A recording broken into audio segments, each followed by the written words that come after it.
హరి ఓం. ఇప్పుడు చెప్పబోయే శ్లోకం విష్ణు సహస్రనామాల్లోని 53వ శ్లోకము. ఈ శ్లోకాన్ని చిత్తా నక్షత్రం 1వ పాదం కన్యారాశి వారు ప్రతినిత్యం పఠించినచో సకల దోషాలు, గండాలు, ఆపదలు తొలగి జీవితంలో అన్నింటా విజయం పొందుతారు. చిత్తా నక్షత్రం 1, 2 పాదాలు కన్యారాశికి, 3, 4 పాదాలు తులారాశికి చెందుతాయి. చిత్తా నక్షత్ర అధిపతి కుజుడు. గణము రాక్షస గణము. శ్లోకము.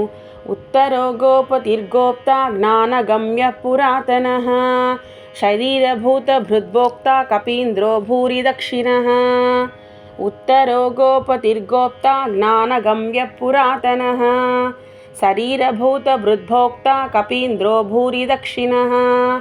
ఉత్తరః గోపతిః గోప్తా జ్ఞానగమ్యః పురాతనః శరీరభూతభృత్ భోక్తా కపీంద్రః భూరి దక్షిణః. తాత్పర్యం: అందరికన్నా అధికుడు, సర్వోత్కృష్టుడు, గోపాలుని రూపంలో గోవులను కాచిన శ్రీకృష్ణుడు, సకల జీవులను రక్షించువాడు, జగద్రక్షకుడు, జ్ఞానం చేత పొందబడువాడు, కాలపరిమితి లేనివాడు, కాలాతీతుడు మరియు సృష్టికి పూర్వమే ఉన్నవాడు, ఈ దేహానికి ఆధారమైన పంచభూతాలను భరించువాడు, భోక్త అనగా భుజించువాడు, యజ్ఞవరాహస్వామి లేదా వానర నాయకుడైన శ్రీరాముడు, యజ్ఞయాగాదులలో అనేక దక్షిణలు గ్రహించువాడు శ్రీమన్నారాయణుడు.